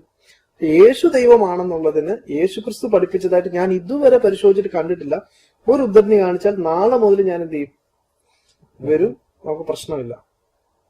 അപ്പം ഇദ്ദേഹം ഇങ്ങനെ ഈ ദൈവത്തിന്റെ ശിക്ഷ, ഇദ്ദേഹം എന്നെ അടിക്കുമെന്നല്ല, ദൈവത്തിന്റെ ഭാഗത്തുനിന്ന് എനിക്ക് ശിക്ഷ ഉണ്ടാവും എന്നൊക്കെ പറഞ്ഞു. ഞാൻ പറഞ്ഞു, അത് കുഴപ്പമില്ല, അത് ഞങ്ങൾ തമ്മിൽ അത് പരിഹരിച്ചോളാം എന്ന് പറഞ്ഞ് ഫോൺ വെച്ചു. കുറച്ചു നേരം കഴിഞ്ഞപ്പോൾ ഞങ്ങളുടെ ഒരു പ്രധാനപ്പെട്ട ബൈബിൾ ക്ലാസ്സുകളൊക്കെ എടുക്കുന്ന അദ്ദേഹം ഇപ്പൊ മരിച്ചുപോയി, അദ്ദേഹത്തിന് ഒരു OC വറീസ് എന്നാണ്, അദ്ദേഹം വിളിച്ചു. അദ്ദേഹം ഇങ്ങനെ പറഞ്ഞു, ഇങ്ങനെ ഇതേപോലെ വിഷയങ്ങൾ വെച്ചാൽ ഇങ്ങനെ കുറച്ച് സംശയങ്ങളുണ്ട്. എന്നെ പറഞ്ഞു, ഇതേപോലെ ദൈവത്തിന്റെ ശിക്ഷയെ കുറിച്ചൊക്കെ പറഞ്ഞു, അതൊക്കെ ഞാൻ അഡ്ജസ്റ്റ് ചെയ്തു. അപ്പൊ പറഞ്ഞു, നാളെ 3 മണിയാകുമ്പോൾ ചർച്ചിലേക്ക് പോകും, നിന്റെ ടോപ്പിക്കിന് ഞങ്ങൾ മറുപടി തരാം. ഞാൻ വളരെ ഹാപ്പിയാണ്. അന്ന് എനിക്ക് ഇസ്ലാമിനെ കുറിച്ച് അറിയില്ല, ഇസ്ലാമിലേക്ക് ഞാൻ ഭാവിയിൽ പോകുമെന്ന് എനിക്കറിയില്ല, ക്രിസ്തുമതം വിടേണ്ട ഒരു ഗൗരവമുള്ള ചോദ്യമാണ് ഞാൻ ചോദിക്കുന്നതെന്ന് എനിക്കറിയില്ല. ഇവർക്ക് മറുപടിയില്ല, ആരെങ്കിലും മറുപടി പറയും. ഇതുവരെയും ഈ ബൈബിൾ മാത്രം തന്നെയാണോ വായിച്ചുകൊണ്ടിരുന്നത്, അതോ മറ്റുള്ള ഏതെങ്കിലും ബുക്കുകൾ? ഇതുവരെ ബൈബിൾ, വേറെ ചിന്ത മനസ്സിൽ വന്നിട്ടില്ല. ഇല്ല, ഇസ്ലാമായി എനിക്ക് യാതൊരു ബന്ധമില്ല. കുറച്ച് 1-2 മുസ്ലിം സുഹൃത്തുക്കളുണ്ട്, അവർക്കൊന്നും മതമായിട്ട് യാതൊരു ബന്ധവുമില്ല. ഇപ്പോഴും ഈ മീറ്റിംഗിലേക്ക് പോകുന്നവരെയും ബൈബിൾ തന്നെയാണ് ഫോക്കസ്. ബൈബിൾ തന്നെയുള്ള ഒരു യേശുക്രിസ്തു ദൈവമാണെന്ന് പറയുന്ന ഈ കൺസെപ്റ്റിനെ സമർത്ഥിക്കുന്ന കുറച്ച് ബുക്കുകൾ, പിന്നെ എന്റെ കയ്യിലിരിക്കുന്ന എന്റെ ബൈബിൾ മുഴുവൻ ഞാൻ വരച്ച് അടയാളപ്പെടുത്തിയിട്ടേക്കും. മീറ്റിംഗിലേക്ക് പോയി. അങ്ങനെ പിറ്റേ ദിവസം മീറ്റിംഗിലേക്ക് പോയി. അപ്പോൾ മീറ്റിംഗിലേക്ക് ഞാൻ ചെല്ലുമ്പോൾ ഞാൻ വിചാരിച്ചത് ഞാനും കാണും ഇവരും കാണും, ഈ വിളിച്ച ആളും കാണും, കാരണം എന്റെ ചോദ്യത്തിന് മറുപടി പറയാൻ ഇവര് മതിയല്ലോ. പക്ഷെ ഞാൻ അവിടെ ചെല്ലുമ്പോൾ കണ്ടത് ആ ചർച്ചിൽ ഏതാണ്ട് നല്ലൊരു ശതമാനം ആളുകൾ അന്ന് അവിടെ പ്രസന്റ് ആണ്. ഇവർ മുഴുവൻ എന്നെ നേരിടാനിരിക്കുകയാണ്. കാരണം ഞാൻ ചോദിക്കുന്നതിന്റെ ഗൗരവം എനിക്കറിയില്ലെങ്കിലും അവർക്കറിയാം ഇത് ഇവിടുന്ന് കുറ്റിപ്പറിക്കാനുള്ള പരിപാടിയാണെന്ന് അവർക്ക് തിരിച്ചറിഞ്ഞിട്ടുണ്ടാവും. അവര് മുളക്കഴ എന്ന് പറയുന്ന ഇപ്പൊ കേരളത്തിലെ ഒരു അറിയപ്പെടുന്ന പെന്തക്കോസ്റ്റ് ചർച്ചുകളുടെ ഒരു ബൈബിൾ കോളേജിൽ നിന്നും അവിടുത്തെ ഒരു പാസ്റ്റർമാരെ പഠിപ്പിക്കുന്ന ഒരു ട്യൂട്ടർ, ഒരു 3 പാസ്റ്റർമാര്, ചർച്ചിലെ കുറെ ആളുകൾ, ഇത്ര ആളുകളാണ് അന്നൊരു 19-20 വയസ്സുള്ള എന്റെ ചോദ്യത്തിന് മറുപടി പറയാൻ വേണ്ടി അവിടെ ഹാജരായിരുന്നു. അപ്പൊ എല്ലാരും ഇരുന്നു. അപ്പൊ എന്റെ ബ്രദറും വന്നിരുന്നു. അപ്പൊ എന്നെക്കാട്ടി 1 വയസ്സ് മൂപ്പേ ഉള്ളൂ. അപ്പൊ ഞങ്ങൾ ഈ വിഷയം അവരുടെ മുമ്പിൽ ഇങ്ങനെ പ്രസന്റ് ചെയ്തു. യഥാർത്ഥത്തിൽ യേശു യഹോവ ഒന്നാണ്. കാരണം അസ്തിത്വത്തിൽ 2 യേശുവിന് രൂപമുണ്ട്. അതേപോലെ യേശുക്രിസ്തു പറയുന്നുണ്ട്, പിതാവെ, യേശുക്രിസ്തുവിനെ ക്രൂശിക്കാൻ കൊണ്ടുപോകുന്നതിന് മുമ്പായിട്ട് യേശുക്രിസ്തു ഗെത്സമന തോട്ടത്തിൽ നടത്തിയ ഒരു പ്രാർത്ഥനയിൽ പറയുന്നുണ്ട്, പിതാവെ, കഴിയുമെങ്കിൽ ഈ പാനപാത്രം, അതായത് ഈ ശത്രുക്കളുടെ പീഡനത്തിൽ നിന്നും എന്നെ നീ രക്ഷിക്കണം, എങ്കിലും എന്റെ ഇഷ്ടമല്ല നിന്റെ ഇഷ്ടം നടക്കണം. അപ്പൊ 2 ഇഷ്ടമായി. 1 യേശുവിന്റെ ഇഷ്ടം, 2 പിതാവിന്റെ ഇഷ്ടം. അപ്പൊ ഒരേ ആളാണെങ്കിൽ 2 ഇഷ്ടം ഉണ്ടാവും. അപ്പൊ ഇങ്ങനെ ധാരാളം ചോദ്യങ്ങൾ അടിസ്ഥാനപരമായി യേശുക്രിസ്തുവോട് ഇങ്ങനെയുള്ള ചോദ്യങ്ങൾ ചോദിക്കാൻ തുടങ്ങിയപ്പോൾ ഈ ചർച്ചിൽ വന്നിരുന്ന ആളുകൾ ഒരു 10-15 മിനിറ്റ് ഒക്കെ മറുപടി പറഞ്ഞു. അപ്പൊ ഒരു മറുപടി പറയുന്നതിന്റെ കൗണ്ടർ ആയിരിക്കും അടുത്ത പറയാം. അടുത്ത ചോദ്യത്തിന് പറയുന്നത് ആദ്യത്തെ മറുപടിക്ക് കൗണ്ടർ ആയിരിക്കും. ഇങ്ങനെ ഒരു 15-20 മിനിറ്റ് ചെയ്തിട്ട് ഇവര് നിശബ്ദരായി. അപ്പൊ ഞാൻ അദ്ദേഹത്തിനോട് പറഞ്ഞു. പിന്നീട് ഞങ്ങൾ അങ്ങോട്ട് സംസാരിക്കാതെ ഇവർ നിശബ്ദരായിട്ട് കേട്ടിരുന്നു. ജ്യേഷ്ഠൻ ഉണ്ടായിരുന്നു കൂടെ? ജ്യേഷ്ഠൻ അന്നൊന്നും വേണ്ടിയില്ല, ഞാൻ മാത്രം സംസാരിക്കുന്നു. കാരണം ജ്യേഷ്ഠൻ ഇവരുമായിട്ട് നേരത്തെ സംസാരിച്ചിട്ട് ഇങ്ങനെ മാറി നിൽക്കുകയാണ്. കാരണം ജ്യേഷ്ഠന്റെ ഒരു അനുഭവം എന്ന് വെച്ച് കഴിഞ്ഞാൽ ജ്യേഷ്ഠൻ ഇവരോട് ഒരു ദിവസം പോയിട്ട് തൃത്വത്തെ കുറിച്ച് ചോദിച്ചു. അപ്പൊ ഇവര് പ്രത്യേക ഒരു ആംഗ്യത്തോട് പറഞ്ഞു, അവർ ആളത്വം 3 ഉണ്ടെങ്കിലും സാരാംശത്തിൽ ഒന്നാന്ന് പറഞ്ഞു. ഇവരൊന്നും മനസ്സിലായില്ല. താത്വികമായിട്ട് വളരെ ആളത്വം 3 ആണെങ്കിലും സാരാംശത്തിൽ ഒന്നാണെന്നൊക്കെ പറഞ്ഞ് ഇവൻ പറഞ്ഞ് സാധാ മലയാളത്തിൽ പറഞ്ഞാൽ മതി. അപ്പൊ ഞാനിത് ചോദിച്ചപ്പോ എന്നോട് പറഞ്ഞത് റബറിങ്ക പോലാണ്. റബറിങ്ക എന്ന് വെച്ചാല് റബറിങ്കായ്ക്ക് അത് 3 കുരു, പക്ഷെ കായ എത്രയുണ്ടെന്ന് ചോദിച്ചാൽ ഒരെണ്ണേ ഉള്ളൂ. അപ്പൊ ഞാൻ ചോദിച്ചു, അങ്ങനെയാണെങ്കിൽ താങ്കള് ഇപ്പൊ ഹൈന്ദവരുടെ ഏകദൈവ വിശ്വാസത്തെ കുറിച്ച് ചോദിച്ചാൽ അവര് പറയാണ് ഞങ്ങളുടെ വിശ്വാസം ഓറഞ്ച് പോലാണ്, ഓറഞ്ച് ഒന്നേ ഉള്ളൂ, കുറെ അല്ലി ഉണ്ടല്ലോ, അതുപോലാണ് ഞങ്ങളുടെ ഈ 33 കോടി ദൈവം എന്ന് പറഞ്ഞാൽ അതിന് നമ്മൾ ഉത്തരം മുട്ടൂലേ. അതുകൊണ്ട് റബറിങ്കായും ഓറഞ്ചും ഒക്കെ മാറ്റി വെച്ചിട്ട് ബൈബിളിൽ നിന്ന് ആ ഉദ്ധരണി ഇങ്ങോട്ട് എടുത്തിട്ട് യേശു ക്രിസ്തു ഇങ്ങനെ പഠിപ്പിച്ചു, അത് റബറിങ്ക പോലാണെങ്കിൽ റബറിങ്ക പോലെ, ഓറഞ്ച് പോലെങ്കിൽ ഓറഞ്ച് പോലെ. അപ്പം ഇങ്ങനത്തെ കുറെ ട്രിക്സിലാണ് കാര്യങ്ങൾ മുന്നോട്ട് പോകുന്നത്. അപ്പൊ ഞാൻ ഈ ചർച്ചയിൽ ഈ ചോദ്യങ്ങളൊക്കെ ചോദിച്ച് ഇവർ ഈ വിഷയത്തിൽ മറുപടി പറഞ്ഞില്ല. അപ്പൊ ഇപ്പൊ മരിച്ചു എന്ന് പറഞ്ഞ പാസ്റ്റർ പറഞ്ഞു, ഞങ്ങൾ മറുപടിയൊക്കെ തന്നെ നിങ്ങൾക്ക് മനസ്സിലാഞ്ഞിട്ടാണ്, കാരണം തടി പോവാണല്ലോ. ഇവർ മെയിനായിട്ട് കൊണ്ടുവന്ന ഈ മുളക്കഴയെന്ന് വന്ന പാസ്റ്റർ പറഞ്ഞില്ല, നമ്മൾ മറുപടി പറഞ്ഞിട്ടില്ല. ഇവര് ചോദിച്ചത് അടിസ്ഥാനപരമായ ചോദ്യങ്ങളാണ്. അതുകൊണ്ട് എന്റെ നമ്പർ മേടിച്ചിട്ട് പറഞ്ഞു ഒരാഴ്ചക്കകം മറുപടി തരും. ഞാൻ പറഞ്ഞു, ഒരു പാസ്റ്റർമാരെ പഠിപ്പിക്കുന്ന പാസ്റ്ററാണ്, ഞാൻ ചോദിച്ചത് അടിസ്ഥാന ചോദ്യവുമാണ്, ഇപ്പൊ തന്നെ മറുപടി പറയേണ്ടതാണ്, എങ്കിലും ഒരാഴ്ച ചോദിച്ചല്ലോ, 1 മാസം ഞാൻ സമയം തരാം, അതിനകത്ത് എനിക്ക് മറുപടി തരണം എന്ന് പറഞ്ഞ് ഞാൻ ചർച്ചിൽ നിന്ന് ഇറങ്ങിയതാണ്. പിന്നീട് ഒരു മനുഷ്യൻ പോലും ഈ വിഷയം സംസാരിക്കുന്നതിന് വേണ്ടി എന്റെ മുമ്പിലോട്ട് വന്നിട്ടില്ല. പിന്നീട് ഇവര് ചെയ്തെന്ന് വെച്ച് കഴിഞ്ഞാൽ വെളിയിൽ നിന്ന് കുറെ ആളുകളെ കൊണ്ടുവന്നു. ഇസ്ലാമിൽ നിന്ന് പുറത്തുപോയ കുറെ മുസ്ലിങ്ങൾ ബൈബിൾ കോളേജിലൊക്കെ പഠിക്കുന്ന ആളുകൾ വന്നു. അവരോടൊക്കെ നമുക്ക് സംസാരിക്കുമ്പോഴേ അറിയാം, പ്രത്യേകിച്ച് ബൈബിൾ സംബന്ധമായി വലിയ അറിവുണ്ടാവില്ല, ഖുർആൻ സംബന്ധമായിട്ടും പിന്നെ അവരിങ്ങനെ നമ്മൾ ഇതിൽ നിന്ന് എങ്ങോട്ടെങ്കിലും പോകാനാണോ എന്ന് നോക്കിയാണ് ചർച്ച മുന്നോട്ട് കൊണ്ടുപോകുന്നത്. ഈ സമയത്താണ് ഞാൻ എന്റെ ജ്യേഷ്ഠൻ ഖുർആൻ എന്റെ കൊണ്ടുതരുന്നത്. അപ്പൊ ജ്യേഷ്ഠൻ ആ സമയത്ത് ഖുർആനെ കുറിച്ചുള്ള പഠനത്തിലാണ്. അപ്പൊ ഞാൻ ഖുർആൻ തുറന്നു നോക്കി. അതിനകത്ത് ഞാൻ കണ്ട ഒരു കാഴ്ച, എനിക്ക് കണ്ട ഒരു സാമ്യത എന്ന് പറയുന്നത്, ബൈബിളിനകത്ത് നമ്മൾ തുറന്ന 2 ഭാഗമുണ്ട്. ഒന്ന് പഴയ നിയമമൊന്നും, ഒന്ന് പുതിയ നിയമവും. അതിനകത്ത് ഈ പഴയ നിയമം എന്ന് പറയുന്നത് മുൻകാല പ്രവാചകന്മാർക്ക്, അതായത് യേശുവിന് മുമ്പുള്ള പ്രവാചകന്മാർ വഴി ദൈവം കൊടുക്കുന്ന ചില വഹീന്റെ അടിസ്ഥാനത്തിലുള്ള അറിവുകളാണ്. അത് വളരെ ആധികാരികമായിട്ട് ഒരു സൃഷ്ടാവ് സൃഷ്ടിയോട് സംസാരിക്കുന്ന വളരെ കാര്യത്തിലും ഗൗരവത്തിലുമാണ് സംസാരിക്കുക. ഞാനാകുന്നു, നിങ്ങൾ എന്നെ മാത്രമേ ആരാധിക്കാൻ പാടുള്ളൂ, എന്റെ നിയമം ഇതാണ്, നിങ്ങൾ ഇത് തന്നെ അനുസരിക്കണം എന്ന് പറയുന്ന രീതിയിൽ വളരെ വ്യക്തമായ നിയമങ്ങളാണ് കൊടുക്കുന്നത്. എന്നാൽ പുതിയ നിയമത്തിലേക്ക് വന്നു കഴിഞ്ഞാൽ പൗലോസ്, അതായത് യേശുവിന് ശേഷം ക്രൈസ്തവ വിശ്വാസത്തിലേക്ക് വന്ന, അല്ലെങ്കിൽ ഈ ക്രിസ്ത്യാനിയായി പിന്നീട് നേതാവായൊക്കെ മാറിയ പൗലോസിന്റെ ലേഖനങ്ങൾ എടുത്ത് ശ്രദ്ധിച്ചാൽ ഇങ്ങനെ കാണാം. അങ്ങനെ ചെയ്യുന്നതാണ് നല്ലത്, ഇനിയിപ്പൊ അങ്ങനെ പറ്റിയില്ലെങ്കിൽ പിന്നെ നിങ്ങൾ ഇങ്ങനെ ചെയ്യുന്നൊക്കെയുള്ള ഒരു വിട്ടുവീഴ്ച, അതായത് ഒരു സുപ്രീം പവറിലല്ല എഴുതുക. ഉദാഹരണം പറഞ്ഞു കഴിഞ്ഞാൽ അദ്ദേഹം കന്യകമാരെ കുറിച്ചിട്ട് എഴുതുന്നുണ്ട്. കന്യകമാരെ കുറിച്ച് അദ്ദേഹം കോരിന്ത്യ എന്ന് പറയുന്ന ഒരു സഭയ്ക്ക് വേണ്ടി എഴുതുന്ന സമയത്ത് അദ്ദേഹം എഴുതുന്ന ഒരു ഭാഗമാണ്. അപ്പൊ അതിനകത്ത് അദ്ദേഹം തന്നെ എഴുതുകയാണ്, കന്യകമാരെ കുറിച്ച് എനിക്ക് ദൈവത്തിന്റെ കൽപ്പന ഇല്ല, എങ്കിലും ഞാൻ എന്റെ അഭിപ്രായം എഴുതുന്നു. വേറെ പുസ്തകത്തിലല്ല, ബൈബിളിനകത്തെ കാര്യം.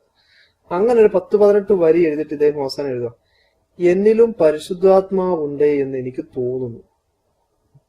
അപ്പൊ വ്യക്തമായി ബൈബിളിനകത്ത് 100% ദൈവവചനമാണെന്ന് പറയുമ്പോൾ തന്നെ ഈ എഴുത്തുകാരൻ എന്ത് പറയാണ്, എനിക്കിതിൽ ദൈവത്തിന്റെ കൽപ്പന ഇല്ല, എങ്കിലും ഞാൻ എന്റെ അഭിപ്രായം പറയാം, അതായത് തികച്ചും എന്റെ മാനുഷിക അഭിപ്രായമാണെന്ന് അദ്ദേഹം എഴുതുകയാണ്. പക്ഷെ ക്രൈസ്തവ വിശ്വാസികളെ സംബന്ധിച്ചിടത്തോളം ദൈവകൽപ്പന. അതും ദൈവീയ ഗ്രന്ഥവുമാണ്, ദൈവീയ കൽപ്പനയാണ്, അത് ദൈവവാക്കുമാണ്. നേരത്തെ പറയണ്ടായി ജ്യേഷ്ഠനാണ് ഖുർആൻ എത്തിച്ചേർന്നത്. പിന്നീട് ചർച്ചിലൊരു സീനൊക്കെ ഉണ്ടായി. അതിനുശേഷം ചർച്ചിൽ നിന്ന് പുറത്തേക്ക് വന്നു. വീട്ടുകാരുടെ പ്രതികരണം എങ്ങനെയായിരുന്നു? വീട്ടിൽ ആരൊക്കെയാ ഉള്ളത്? ഇല്ല, അന്ന് ഞാനും ജ്യേഷ്ഠനും ഉമ്മയും മാത്രമാണ് നാട്ടിൽ. ബാക്കി എല്ലാവരും ഗൾഫിലാണ്. ഫാദറും ഗൾഫിലായിരുന്നു, ഒരു പെങ്ങള് ഗൾഫിലായിരുന്നു. എന്നാൽ ഖുർആൻ ഞാൻ തുറന്നു നോക്കിയപ്പോൾ കണ്ടത് വളരെ വ്യക്തമായിക്കൊണ്ട് മുൻകാല പ്രവാചകന്മാരോട് സംസാരിച്ച അതേ രീതിയിൽ സൃഷ്ടാവ് സൃഷ്ടിയോട് സംസാരിക്കുന്ന ശൈലിയിൽ വളരെ ശക്തമായി, യാതൊരു അങ്ങോട്ടും ഇങ്ങോട്ടും ചായ ഒന്നുമില്ല, വളരെ വ്യക്തമായി ഉള്ള കാര്യങ്ങൾ പറയാം. അപ്പൊ അത് വായിക്കുന്ന ഒരാൾക്ക് പെട്ടെന്ന് മനസ്സിലാവും ഇത് രണ്ടും ഒരേ റൂട്ടിലാണല്ലോ പോകുന്നത്. അതുകൊണ്ട് തന്നെ സാറിന് നമ്മളിപ്പോ ക്രൈസ്തവരോട് സംസാരിച്ച ക്രൈസ്തവർ പറയും ഞങ്ങളുടെ പഴയ നിയമമായിരിക്കും നിങ്ങളുടെ ഖുർആൻ എന്ന് പറയുന്നവരുണ്ട്. കാരണം ആ നിയമങ്ങൾ പോലെയാണ്, വളരെ ശക്തമായ നിയമങ്ങളും കാര്യങ്ങളും, നേർക്കുനേരെയുള്ള കാര്യങ്ങളാണ്. അപ്പം ഈ ഒരു തിരിച്ചറിവ് പെട്ടെന്ന് എനിക്കും എന്ത് ചെയ്ത് ഫീൽ ചെയ്തു. പിന്നെ യേശുക്രിസ്തുവിന്റെ അധ്യാപനം പിൽക്കാലത്ത് അട്ടിമറിക്കപ്പെട്ടുവെങ്കിൽ പിന്നീട് അബ്രഹാമിന്റെ, ഇസ്ഹാക്കിന്റെയും യാക്കോബിന്റെയും ദൈവത്തിങ്കിലേക്ക് ക്ഷണിച്ചുകൊണ്ട് ലോകത്ത് വന്ന പ്രവാചകൻ, ആ പ്രവാചകന്റെ ദൗത്യം വിജയിക്കുകയും ചെയ്ത ഏക ഒരു വ്യക്തിത്വം മുഹമ്മദ് സല്ലല്ലാഹു അലൈഹി വസല്ലം. അതുകൊണ്ട് തന്നെ എളുപ്പത്തില് മനസ്സിലാക്കാൻ പറ്റും ഇതല്ലാത്തൊരു ഓപ്ഷൻ, രണ്ട് ഓപ്ഷൻ ഉണ്ടെങ്കിലാണല്ലോ പിന്നെ ഒരു ചർച്ചയ്ക്ക് പ്രസക്തിയുള്ളൂ. രണ്ട് ഓപ്ഷൻ ഇല്ലാത്ത രീതിയിൽ ഒറ്റ ഓപ്ഷനായിട്ടാണ് യഥാർത്ഥത്തിൽ പ്രവാചകൻ സല്ലല്ലാഹു അലൈഹി വസല്ലമയുടെ ദൗത്യത്തിന്റെ വിജയം ഇരിക്കുന്നത്. അപ്പൊ എളുപ്പത്തിൽ തന്നെ നമുക്ക് ഇസ്ലാമിനെ കുറിച്ച് മനസ്സിലാക്കാനും പിന്നെ നമ്മൾ മാനസികമായി പെട്ടെന്ന്, അതായത് തൗറാത്തിനെയും യേശുക്രിസ്തുവിനെ ഉൾക്കൊണ്ട ഒരാളിനെ സംബന്ധിച്ചിടത്തോളം എളുപ്പത്തിൽ തന്നെ ഖുർആനുമായിട്ടത് യോജിപ്പിലെത്താൻ കഴിയും. വലിയ ആശയപരമായ വലിയ ഇതൊന്നും വന്നില്ല, വളരെ വ്യത്യാസമൊന്നുമില്ല. പിന്നീട് നമ്മൾ ഒരു പുതിയൊരു മതം സ്വീകരിക്കുമ്പോൾ പിന്നീട് അതൊരു അബദ്ധമായിട്ട് വരരുതല്ലോ. ഇതിനുവേണ്ടി ഞാൻ എന്താ ചെയ്തതെന്ന് വെച്ച് കഴിഞ്ഞാൽ ക്രൈസ്തവ പക്ഷത്തിൽ നിന്നും ഇസ്ലാമിനെതിരായിട്ട് ഇറങ്ങിയിരിക്കുന്ന ബുക്കുകൾ ഞാൻ പരിശോധിച്ചു. അങ്ങനെ മർക്കസുൽ ബിഷാറ എന്ന് പറയുന്ന ഒരു ഗ്രൂപ്പ് ഇറക്കുന്ന മീസാനുൽ ഹക്ക്, അതേപോലെ തിരുവട്ടാർ കൃഷ്ണൻകുട്ടിയുടെ പുസ്തകം, ഇങ്ങനത്തെ ചില പുസ്തകങ്ങൾ എന്റെ കയ്യിൽ വരികയും ഇത് ചോദ്യം ചോദിക്കുന്നതിന് വേണ്ടി ഞാൻ പത്തനംതിട്ട ടൗൺ മുസ്ലിം പള്ളിയിൽ പോയി അവിടുത്തെ ആളുകളുമായി ഡിസ്കസ് ചെയ്യുകയും ചെയ്തു. ഖുർആൻ വായിച്ചു, ഖുർആനെ കുറിച്ച് കാര്യമായി മനസ്സിലാക്കി. പിന്നീട് എപ്പോഴായിരുന്നു ഇസ്ലാമിലേക്ക് പ്രവേശനം ശരിക്കും സംഭവിച്ചത്? പിന്നീട് ഞാൻ ചെയ്തതെന്ന് വെച്ച് കഴിഞ്ഞാൽ ഒരു ചുരുങ്ങിയ നാളിലെ ഒരു പഠനമാണ്. യഥാർത്ഥത്തിൽ ഞാൻ ഇതുമായി എന്റെ ഈ ചോദ്യങ്ങളുമായിട്ട് ഞാൻ ചില ബൈബിൾ കോളേജുകളിൽ, ചില counselling centre, grace counselling centre പോലത്തെ ചില കൗൺസിലിംഗ് സെന്ററുകൾ, ഇങ്ങനെയൊക്കെ അവിടെ പോയിട്ട് ഇവർക്ക് എന്താണ് ഈ വിഷയത്തിൽ മറുപടി ഉള്ളത്, അല്ലെങ്കിൽ ഇസ്ലാമിനെതിരെ ഇവർക്ക് എന്താണ് ഇതുള്ളത്, അല്ലെങ്കിൽ തൃത്വത്തിന്റെ അടിസ്ഥാനം എവിടെയാണ് കിടക്കുന്നത്, ഇങ്ങനെയുള്ള കുറെ വിഷയങ്ങൾ ഞാൻ സെർച്ച് ചെയ്തപ്പോൾ ഉണ്ടാകുന്ന ഒരു ഫീലിങ്സ് എന്ന് പറഞ്ഞാൽ സത്യത്തിന്റെ ശരിയായ രീതിയിൽ നമ്മുടെ അന്വേഷണത്തെ മനസ്സിലാക്കി കഴിഞ്ഞാൽ ഓരോ ദിവസവും മുന്നോട്ട് പോകുമ്പോൾ അവർ കൺഫ്യൂസിങ് ആയി ലാസ്റ്റിൽ നമുക്ക് ഒരു സാച്ചുറേറ്റഡ് പോയിന്റ്, ഒരു ഇനിയും ഒരു മുന്നോട്ടില്ലാത്ത, ശ്വാസം കിട്ടാത്ത ഒരു അവസ്ഥയിലേക്ക് വരും. അതായത് നമ്മൾ ശരിയായിട്ടാണ് അന്വേഷിക്കുന്നതെങ്കിൽ നമുക്കൊരു പ്രത്യേക ഒരു പോയിന്റിൽ വരുമ്പോൾ ഇനി എന്തിനാ ഞാൻ അന്വേഷിക്കുന്നത്, ഇനിയിപ്പോ ആരോടെ ഞാൻ ചോദിക്കേണ്ടത്, ചോദിക്കാൻ മാത്രമൊന്നുമില്ല, ഇനിയിപ്പോ ഞാൻ ആരോട് ചോദിക്കും? നമ്മുടെ ഇതുമായി ബന്ധപ്പെട്ട് ഇറങ്ങിയിരിക്കുന്ന പുസ്തകങ്ങൾ നോക്കി, ഇതുമായി ബന്ധപ്പെട്ട പാസ്റ്റർമാരെ കണ്ടു, ഇല്ലെങ്കിൽ ഇവര് പോലും പിന്നീട് നമ്മുടെ അടുക്കിലേക്ക് വരാൻ ധൈര്യം കാണിക്കുന്നില്ല. ഇസ്ലാമിനുമായി ബന്ധപ്പെട്ട് ഇതുവരെ ഇറങ്ങിയിരിക്കുന്ന പുസ്തകങ്ങൾ നോക്കി, അതിനകത്തൊന്നും പ്രത്യേകിച്ച് കഴമ്പും കാണുന്നില്ല. ഈ ഒരു അവസ്ഥയിൽ നമ്മൾ വന്നിട്ട് ഇനിയും എന്ത് ചെയ്യും? ഇനിയിപ്പോ നമുക്ക് ഒരു ദിവസം കൂടെ മുന്നോട്ട് വെറുതെ നിൽക്കൽ ഇതുവരെ നമ്മൾ പുലർത്തി പോകുന്ന ആത്മാർത്ഥതയുടെ ഒരു ലംഘനമായിട്ട് വരും. ഈ ഒരു സാച്ചുറേറ്റ് പോയിന്റ് എത്തിക്കഴിഞ്ഞപ്പോ ഞാൻ ഒരു ദിവസം വീട്ടിൽ, അപ്പൊ അന്ന് ആ സമയത്ത് ധാരാളം സംവാദങ്ങൾ, നിച്ച് ഓഫ് ട്രൂത്തുമായി ബന്ധപ്പെട്ട് ഇതര സംവാദങ്ങൾ, ഇതര കാര്യങ്ങൾ, ഇതൊക്കെ ഇങ്ങനെ ഓരോ ആളുകൾ വഴി വരികയാണ്. നമ്മുടെ വീട്ടിലേക്ക് ചില പാസ്റ്റർമാർ വരും, ചില കന്യാസ്ത്രീമാര് വരും, ഇവരൊക്കെ വന്ന് പുതിയ ഈ മേഖലയിലൊക്കെ പ്രവർത്തിക്കുന്ന പുതിയ ആളുകൾ വരും. കുറച്ചു നേരം ഡിസ്കസ് ചെയ്യുമ്പോൾ തന്നെ അവർക്ക് ഈ വിഷയത്തിൽ പ്രത്യേകിച്ച് മറുപടി ഇല്ലാതാവും, അവരങ്ങനെ പോവും. ഇങ്ങനെ ഒരു സാച്ചുറേറ്റ് പോയിന്റ് എത്തിയ ഒരു ദിവസം ഞാൻ രാവിലെ ഉമ്മയോട് പറഞ്ഞു, അപ്പോ അവരൊക്കെ വളരെ തീരുമാനമായി ഞങ്ങളുടെ കാര്യത്തിൽ, ഇവർ മുസ്ലിം ആകാൻ പോകുകയാണ്. ജ്യേഷ്ഠനുണ്ടായിരുന്നു കൂടെ? ജ്യേഷ്ഠനുണ്ട് ആ സമയത്ത്. മുസ്ലിം ആകാൻ വേണ്ടി പോവുകയാണ് എന്നവർക്ക് നല്ല ബോധ്യപ്പെട്ടു. പക്ഷെ എന്നാകും എന്നുള്ള ഡൗട്ട് മാത്രമേ അവരുടെ മുമ്പിലുള്ളൂ. ഒരു ദിവസം രാവിലെ ഞാൻ എഴുന്നേറ്റിട്ട് പറഞ്ഞു, ഞാൻ മുസ്ലിം ആകാൻ പോകുന്നു. മദർ എന്നോട് പറഞ്ഞു, മുസ്ലിമായിട്ട് വീട്ടിലേക്ക് വരാൻ പാടില്ല. ഞാൻ നേരെ മുസ്ലിം പള്ളിയിൽ ചെന്നു. അപ്പോൾ സ്വാഭാവികമായിട്ടും നമ്മുടെ സുഹൃത്തുക്കൾ നമ്മളായിട്ട് സംസാരിക്കുന്നത്, ഞാൻ പറഞ്ഞു ഇനി സംസാരിക്കാനൊന്നുമില്ല, ഇനിയിപ്പോ മുസ്ലിം ആവലാണ്, മുസ്ലിം ആവുമെന്നാണ്.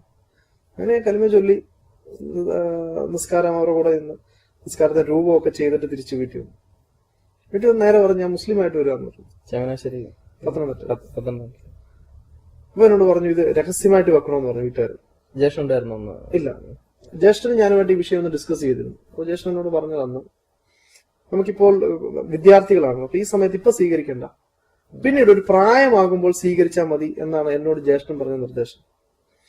അന്ന് ഞാൻ അദ്ദേഹത്തിനോട് പറഞ്ഞിരുന്നു നീ ഒരു കാര്യം ചെയ്ത് നീ അങ്ങനെ സ്വീകരിച്ചാൽ മതി, ഞാനിപ്പോ പോയിട്ട് സ്വീകരിക്കാൻ പോവാണ് എന്ന് പറഞ്ഞിട്ട് ഞാൻ പോയി സ്വീകരിക്കാൻ വേണ്ടി അങ്ങനെ പത്തനംതിട്ട ടൗൺ പള്ളിയിലെ ഇമാമിന്റെ മുറിയിൽ ഞാനുമായിട്ട് സംസാരിച്ചിങ്ങനെ ഇരിക്കുമ്പോൾ ഞാൻ നോക്കിയപ്പോൾ എന്റെ ജ്യേഷ്ഠൻ പള്ളിയിലോട്ട് കയറി പോവാണ്. അവന് ഒരാഴ്ച മുമ്പേ ആള് സ്വീകരിച്ചു. പക്ഷെ അവന്റെ കെയർ ഓഫിൽ ഞാൻ വരണ്ട എന്ന ഒരു ഡിസിഷൻ അവൻ എടുത്തിട്ടുണ്ടാവും. പിന്നീട് അൽഹംദുലില്ലാഹ് പിന്നെ ഇങ്ങനെ ഓരോ ദിവസവും ഓരോന്ന് എഴുതി പഠിക്കുക, അതൊക്കെ രസകരമായ ഒരു. ഇസ്ലാം സ്വീകരിച്ച് ആദ്യ നമസ്കാരമൊക്കെ കഴിഞ്ഞ് വീട്ടിലേക്ക് തിരിച്ചെത്തി. എങ്ങനെയാണ് ഉമ്മ അതിനെ കണ്ടത്? ആദ്യത്തെ പ്രതികരണങ്ങൾ എന്ന് പറഞ്ഞാൽ ഒന്ന് അവർക്ക് ഉൾക്കൊള്ളുന്നതിന് കുറെ തടസ്സങ്ങൾ. ഒന്ന് നമ്മളെ കാഴ്ചയിൽ പ്രത്യേകിച്ച് രൂപവ്യത്യാസമൊന്നും ഇല്ലാത്ത, അതുകൊണ്ട് അവർക്ക് വലിയ ബുദ്ധിമുട്ടില്ല. വിവാഹം കഴിഞ്ഞ ആളല്ലല്ലോ, ചെറുപ്പക്കാരനാണ്. അപ്പൊ ഞാൻ അങ്ങനെ ചില സമയത്ത് നമ്മൾ നിസ്കരിക്കാൻ നിൽക്കുമ്പോൾ അവര് കളിയാക്കി ബാങ്ക് വിളിക്കുന്ന ഒരവസ്ഥ വന്നു വീട്ടിൽ തന്നെ. നമ്മൾ അന്ന് മുതൽ തന്നെ, കാരണം ഒരു രഹസ്യമായി നമ്മളിപ്പോ എവിടെയെങ്കിലും പഠിക്കാൻ പോയെടുത്തു ഇങ്ങനെ മതം മാറി വരികയല്ല, വീട്ടിൽ തന്നെ നിന്ന് ചർച്ചിൽ സംശയം ചോദിച്ച് അവിടെ തന്നെ അത് വലിയ ചർച്ചയായി. ഞങ്ങൾ അതുമായി ബന്ധപ്പെട്ട ആളുകളെല്ലാം വന്ന് ഇനി ഇവരുടെ മുമ്പിൽ ആളെ കൊണ്ടുവന്നിട്ട് കാര്യമില്ലാന്ന് ബോധ്യപ്പെട്ട് ഒരു ദിവസം പരസ്യമായിട്ട് നമ്മൾ പോയിട്ട് സ്വീകരിക്കുക. അപ്പൊ അതുകൊണ്ട് തന്നെ ഇനിയിപ്പോ ഇവരെ ഇപ്പൊ എന്ത് പറഞ്ഞ് തടയും? കാരണം വീട്ടുകാർ തന്നെയാണ് ബൈബിൾ വായിക്കാൻ പറഞ്ഞത്. അങ്ങനെ ബൈബിൾ വായിച്ചിട്ടാണ് എനിക്കിത് മനസ്സിലായത്. ഇനി അതിനൊരു കൗണ്ടർ ചെയ്യാനും ഇല്ലാത്ത അവസ്ഥയിൽ അവർക്ക് ഇനി എന്ത് തടയാൻ കഴിയും? ആ അവസ്ഥയിൽ ഞാൻ വീട്ടിൽ തന്നെ നിസ്കരിക്കും, കാര്യങ്ങൾ ചെയ്യും, എടുക്കും. എതിർപ്പും കാര്യങ്ങളും ഉണ്ടായിരുന്നു. പിന്നീട് ഫർദർ പതുക്കെ അത് കുറഞ്ഞു, കാര്യങ്ങളൊക്കെ. ഇപ്പം വീട്ടിൽ പോവുകയും എടുക്കുകയും അവിടെ പോയി താമസിക്കുകയും എടുക്കും. ആ സമയത്ത് വാപ്പ ഗൾഫിലായിരുന്നല്ലേ? വാപ്പ അറിയുകയോ പിന്നീട് പ്രശ്നങ്ങൾ എന്തെങ്കിലും ഉണ്ടാവുകയോ ചെയ്തിരുന്നു? ഞങ്ങൾ സ്വീകരിച്ചു. അപ്പൊ തന്നെ അവിടുന്ന് വീട്ടിൽ നിന്ന് അപ്പൊ തന്നെ വിളിച്ചറിയിച്ചു. ഫാദറിനൊക്കെ പുറത്തെന്ന് വെച്ച് കഴിഞ്ഞാൽ അവര് ഭയങ്കര ഈ പരലോക വിശ്വാസികളാണ്. അതുകൊണ്ട് തന്നെ ഇതൊരു വേറൊരു വീട്ടിൽ കാണുന്ന പോലെ അവനൊരു മതം മാറി, സമുദായം മാറി എന്ന് ചിന്തിക്കുന്നതിനേക്കാൾ ഉപരി അവൻ അടിസ്ഥാനപരമായ വിശ്വാസത്തിൽ നിന്ന് മാറി, അല്ലെങ്കിൽ അവനൊരു തെറ്റായ വഴിയിൽ മാർഗത്തിലോട്ട് പോയി, അതുകൊണ്ട് അവനോട് ചർച്ച ചെയ്ത് തിരുത്തണം എന്നുള്ളതല്ലാതെ ഒരു വൈകാരിക പ്രതികരണമായിരുന്നില്ല ഉണ്ടായിരുന്നത്. അതുകൊണ്ട് തന്നെ ഞങ്ങള് വരുന്ന സമയങ്ങൾ കാണുന്ന സമയങ്ങളിലൊക്കെ വിഷയം വെച്ചുകൊണ്ട് സംസാരിക്കുകയും എടുക്കുകയും ചെയ്യുമായിരുന്നു. പിന്നീട് അവിടുന്ന് ശേഷമുള്ള ജീവിതം എങ്ങനെയായിരുന്നു? വീട്ടിൽ നിന്ന് വിട്ടു നിൽക്കേണ്ടി വന്നിരുന്നോ, അതോ എന്തെങ്കിലും പ്രശ്നങ്ങൾ ഉണ്ടാവുക എന്തെങ്കിലും? പിന്നീട് ഞാൻ പിന്നെ പഠിക്കുന്ന സ്ഥലത്ത് തന്നെ ആയിരിക്കുമല്ലോ. പിന്നീട് ആഴ്ചയിലോ അല്ലെങ്കിൽ മാസത്തിലോ ഒരു ദിവസമായിരിക്കും, അല്ലെങ്കിൽ 2 ദിവസത്തേക്കായിരിക്കും വരിക. പിന്നെ എല്ലാവരും ജ്യേഷ്ഠനും ഗൾഫിന് പോയി. അപ്പൊ ഞാൻ സ്വന്തമായിട്ട് നാട്ടിൽ തന്നെ ഉണ്ടാവും. നാട്ടിൽ ഉള്ള സമയത്ത് നമുക്ക് സ്വതന്ത്രമായി ജീവിക്കാനും എടുക്കാനുള്ള സാഹചര്യമൊക്കെ കിട്ടി. അവിടെ നമ്മുടെ സ്റ്റഡി അതേപോലെ ഇച്ചിരി ഡെപ്തിലേക്ക് കയറി കൂടുതൽ. കാരണം അന്ന് മുതൽ തന്നെ ദൈവ പ്രവർത്തനങ്ങൾ അൽഹംദുലില്ലാഹ് ബന്ധപ്പെട്ട് നിന്നു. അപ്പൊ കൂടുതൽ ഈ വിഷയങ്ങൾ കാര്യങ്ങൾ പഠിക്കാനും ചോദ്യങ്ങളും മറുചോദ്യങ്ങളും കാര്യങ്ങളും പഠിക്കാനും എടുക്കാനൊക്കെ സാധിച്ചു. ഇങ്ങനെ അൽഹംദുലില്ലാഹ് പ്രബോധനത്തിന്റെ മേഖലയിൽ തന്നെയായിരുന്നു. പിന്നീട് ഏറ്റവും വലിയ ക്രൈസിസ് വരുന്നത് വിവാഹവുമായി ബന്ധപ്പെട്ടായിരിക്കും. അപ്പം എങ്ങനെയായിരുന്നു അത് തരണം ചെയ്തത്? എന്റെ കോഴ്സ് കഴിഞ്ഞ സമയത്ത് തന്നെ ക്രിസ്ത്യൻ വിഭാഗത്തിൽ തന്നെയുള്ള ഓർത്തഡോക്സ് സമൂഹത്തിലുള്ള ഒരു കുട്ടി ഞങ്ങളെപ്പോലെ തന്നെ ഇസ്ലാമിനെ കുറിച്ച് പഠിക്കുകയും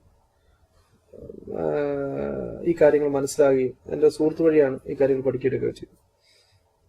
ഏറ്റവും അവസാനം കലിമ ചൊല്ലി കൊടുക്കുന്ന ഞാനാണ്. ആ സമയത്താണ് ഞാൻ ഈ കുട്ടിയായിട്ട് കാണുന്നത്. ചെന്ന് സംസാരിച്ചു. ഒരു 15-20 മിനിറ്റ് വേണ്ടി വന്നു. കാരണം കുട്ടിക്ക് കാര്യം ബോധ്യപ്പെട്ടിരുന്നു.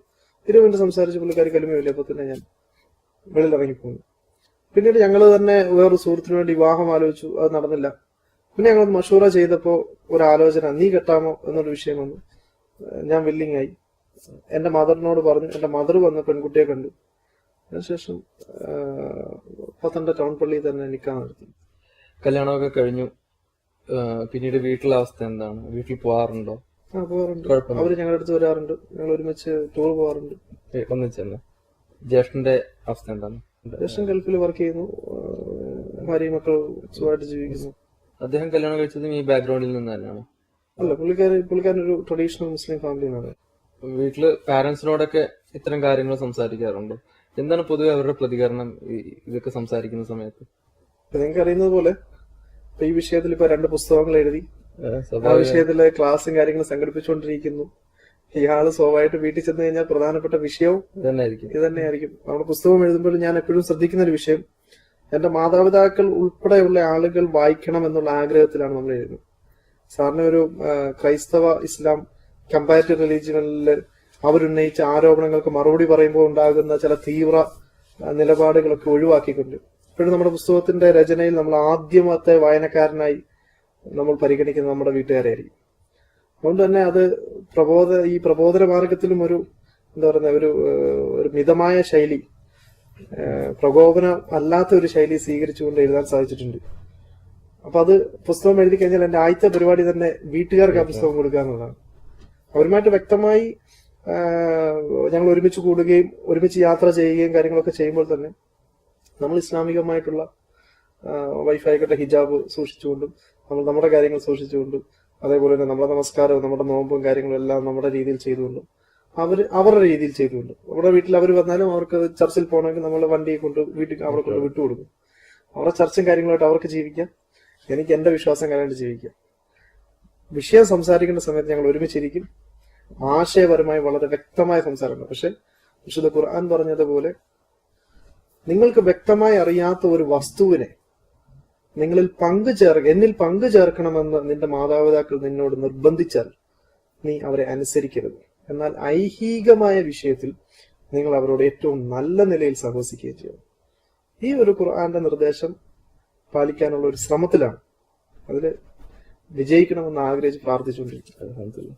വീട്ടില് ഇപ്പൊ പ്രശ്നങ്ങളൊന്നുമില്ല, വീട്ടിലെ കാര്യങ്ങളൊക്കെ അൽഹംദുലില്ലാ നന്നായി പോകുന്നു. അപ്പൊ എങ്ങനെയാണ് ഈ ഒരു സാഹചര്യത്തെ സഭയും അതുപോലെ തന്നെ പള്ളിയും അവരെല്ലാരും വിലയിരുത്തുന്നത്? അവിടുന്ന് നാട്ടിൽ നിന്ന് ഷിഫ്റ്റ് ചെയ്ത് ഇങ്ങോട്ട് വന്നു. അവരെ പിന്നീട് കാണാറുണ്ടോ? അവർ പിന്നീട് ബന്ധപ്പെടുക എന്തെങ്കിലും ചെയ്തിരുന്നു? സഭയും ആളുകൾ എന്റെ മേലിൽ പ്രശ്നം എന്ന് വെച്ചാൽ അവർക്ക് ആശയപരമായ ചില പ്രശ്നങ്ങളുണ്ടായിരുന്നു, അല്ലാതെ വ്യക്തിപരമായി. കാരണം ഞാൻ അവരുടെ അടുക്ക പോവും, ഞങ്ങൾ വഴി വെച്ച് കാണുമ്പോൾ വലിയ സ്നേഹമായിരിക്കും, മറ്റിത്തര കാര്യങ്ങളൊക്കെ ആയിരിക്കും. പിന്നെ ആശയപരമായി ഞാൻ പറഞ്ഞില്ല, അന്ന് ഞങ്ങൾ ഇറങ്ങിയതിനു ശേഷം ഇവരാരും തന്നെ വെളിയിൽ നിന്ന് കുറെ ആളുകൾ ഇങ്ങനെ വരുന്നതല്ല. ഞങ്ങളുടെ മെയിൻ ചർച്ചിൽ നിന്ന് ഒരാൾ വന്നു. ഇപ്പോഴും ഞാൻ എന്റെ വീട്ടിൽ ഇരിക്കുന്ന സമയത്ത് പാസ്റ്റർമാർ വന്നാൽ ഞാൻ ഈ വിഷയം ഞാൻ ചിലപ്പോൾ വിളിച്ചു പറയും, ഞാൻ 2 ദിവസം കഴിയുമ്പോൾ വരുന്നുണ്ട്, ആരെങ്കിലും സംസാരിക്കാൻ താല്പര്യം ഉണ്ടെങ്കിൽ കൊണ്ടുവന്നോ എന്ന് പറഞ്ഞാൽ പോലും ഒരാളെ പോലും കൊണ്ടുവരില്ല. വന്നാലിട്ട് അവരോട് സംസാരിക്കുകയില്ല. അവരുടെ ഭാഗത്തുനിന്ന് അങ്ങനത്തെ പ്രശ്നങ്ങളും കാര്യങ്ങളും. പിന്നെ ഇപ്പോഴും പുസ്തകം എഴുതുകയും കാര്യങ്ങളൊക്കെ ചെയ്യുമ്പോൾ നമ്മൾ അവർക്ക് കൊണ്ട് കൊടുക്കുകയും, അതേപോലെ അവർക്ക് എന്തെങ്കിലും എനിക്ക് മെസ്സേജ് തരാനുണ്ടെങ്കിൽ അല്ലെങ്കിൽ CD എന്തെങ്കിലും തരാണ്ട് പോയി അവരെ മേടിക്കുക എടുക്കുകയൊക്കെ ചെയ്യും. അങ്ങനത്തെ കുഴപ്പമില്ല. ഇപ്പോൾ സന്തോഷത്തോടുകൂടെ അൽഹംദുലില്ലാ പെരുമ്പാവൂർ താമസിക്കുന്നു. കുടുംബം എങ്ങനെയൊക്കെയാണ്? ഭാര്യ ഉണ്ടെന്ന് പറഞ്ഞു. മക്കള് എത്ര പേരാണ്? 2 ആൺകുട്ടികൾ, ഒരാൾ 6 വയസ്സ്, ഒരാള് 3 വയസ്സ്. ഇപ്പോൾ ഇസ്ലാമിലേക്ക് വന്നു, മുസ്ലിമായി ജീവിച്ചു വരുന്നു. പക്ഷെ ഒരു വലിയ കമ്മ്യൂണിറ്റി ഇപ്പുറത്തുണ്ട്. മുസ്ലിങ്ങൾ എന്ന് പറയുന്ന വലിയൊരു കമ്മ്യൂണിറ്റി ഉണ്ട്. അവര് ഈസയോടുള്ള സമീപനം എങ്ങനെയായിരുന്നു? അവര് ഈസയുടെ ഇസ്ലാമിലേക്കുള്ള വരവിനെ എങ്ങനെ സ്വീകരിച്ചു? ഞാൻ മുസ്ലിം സമുദായം മാത്രമല്ല, ഏതൊരു സമുദായത്തെ ശ്രദ്ധിച്ചാലും, ഇപ്പൊ ക്രൈസ്തവ സമൂഹത്തെ ശ്രദ്ധിച്ചാലും, മതപരമായി ഇൻട്രസ്റ്റ് ഉള്ള, സ്വന്തമായി ഒരു മതത്തെ ചൂസ് ചെയ്ത ആളുകളുണ്ടാവും. എന്റെ ജീവിതത്തിലെ ദർശനം, എന്റെ ജീവിതത്തിലെ നടപ്പ്, ഇരുപ്പ്, കാര്യങ്ങളെല്ലാം ഇങ്ങനെയാവണം എന്ന് ക്രിസ്തു മതത്തെ ചൂസ് ചെയ്ത ആളുകളുണ്ടാവും.